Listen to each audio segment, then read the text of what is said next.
이석증 치료받고 나서 이제 끝났다 싶었는데 며칠 지나 다시 어지러워진 적 있지 않으신가요? 이런 경험 생각보다 정말 흔합니다.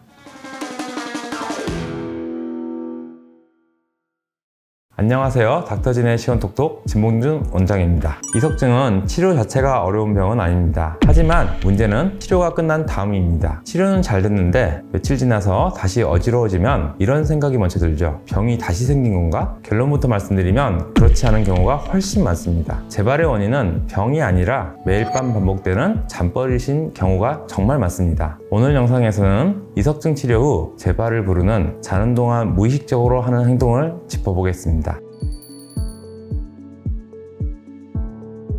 이석증은 왜 이렇게 쉽게 다시 생길까요? 이유는 의외로 단순합니다. 귀양 구조 자체가 이석이 다시 움직일 수 있는 상태로 남아있기 때문입니다. 우리 귀 안쪽에는 몸의 균형을 담당하는 기관이 있고 그 안에 아주 작은 칼슘 알갱이인 이석이 있습니다. 이 알갱이들은 원래 있어야 할 자리에 있을 때는 아무 문제도 일으키지 않습니다. 하지만 이 알갱이가 떨어져 회전을 담당하는 통로 쪽으로 들어가면 머리를 움직일 때마다 강한 어지러움이 생기게 됩니다. 여기서 꼭 짚고 갈 게 하나 있습니다. 이석증 치료는 이 알갱이를 없애는 치료가 아닙니다. 다시 제자리로 돌려놓는 치료입니다. 즉 잘못된 자세나 습관에 의해 이 알갱이는 다시 움직일 수 있는 것이죠. 그래서 이석증은 치료가 잘 돼도 재발이 잦을 수밖에 없습니다.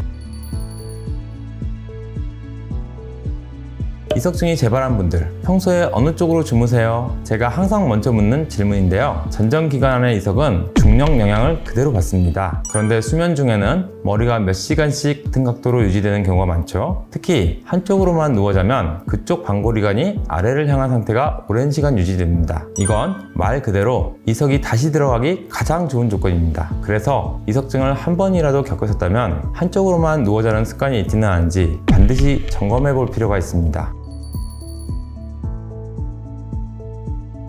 저는 일부러 한쪽으로만 자는 거 아닌데요? 맞습니다. 대부분은 의식적으로 방향을 선택하지는 않습니다. 문제는 몸이 편하다고 느끼는 쪽을 선택해서 잔다는 것입니다. 코가 막히거나 코골이, 숨이 막힌 느낌이 있으면 공기가 조금이라도 편한 쪽을 몸이 먼저 찾게 되는데요. 모든 사람이 오늘은 오른쪽으로만 자야지 이렇게 결정하지 않습니다. 하지만 코, 목, 어깨, 호흡 등 신체 어딘가가 불편하면 매일 같은 쪽을 선택하게 되죠. 이 선택이 매일 밤 몇 시간씩 반복되면 머리 위치는 계속 고정되고 귀 안에서 이석이 다시 움직이기 쉬운 환경이 조용히 만들어집니다.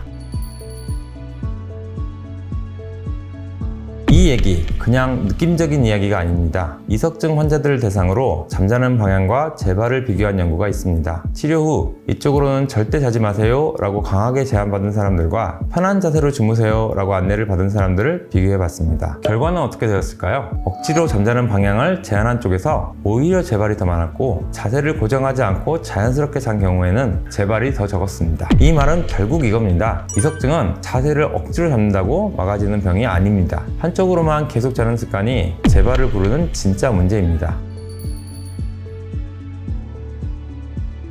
이석증 재발에서 자세보다 더 중요한 건 수면의 질입니다. 아무리 자세를 신경 써도 잠을 자주 깨거나 깊게 못 자면 전정기관 회복은 어렵습니다. 그래서 몸이 불편한데도 이 자세가 좋다더라 하면서 억지로 참고 자는 건 오히려 더 나쁜 선택일 수 있습니다.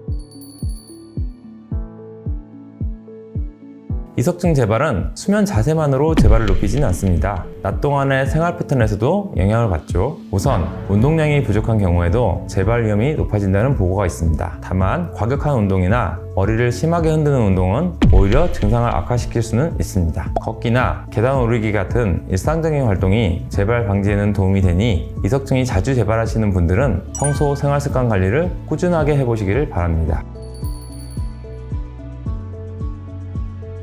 이석증이 재발한 분들 공통적으로 이 세 가지 중 최소 하나는 가지고 있습니다. 첫째, 밤새 한쪽으로만 누워 자면서 머리 방향이 몇 시간씩 고정된 채로 유지되는 수면 습관입니다. 둘째, 이 자세가 좋다더라는 말 때문에 몸은 불편한데도 참고 버티면서 잠을 깊게 못 자는 상태를 계속 유지하는 경우입니다. 셋째, 어지러움이 걱정된다는 이유로 움직임을 지나치게 줄여서 일상적인 활동까지 피하고 있는 상태입니다. 이 세 가지가 그대로 유지되면 치료를 아무리 잘 받아도 이석증은 다시 생길 가능성이 높아집니다. 이석증은 한 번 치료했다고 끝나는 병이 절대 아닙니다. 특히 치료 이후에도 잠버릇과 생활 패턴이 그대로라면 재발은 충분히 반복될 수 있습니다. 오늘 말씀드린 것처럼 밤새 한쪽으로만 자는 습관, 그리고 잠의 질이 무너진 상태가 재발을 부르는 가장 흔한 원인입니다. 반대로 잠버릇과 생활 습관을 조금만 점검해도 재발 빈도는 분명히 줄어들 수 있습니다. 오늘 영상이 이석증 치료 이후의 생활을 한 번 더 돌아보는 계기가 되었으면 합니다. 오늘 내용이 도움이 되셨다면 좋아요와 구독 부탁드리며 닥터진의 시원톡톡은 여러분의 어지럼증을 예방할 수 있는 꿀팁을 계속 전해드리겠습니다. 영상 끝까지 시청해주셔서 감사합니다.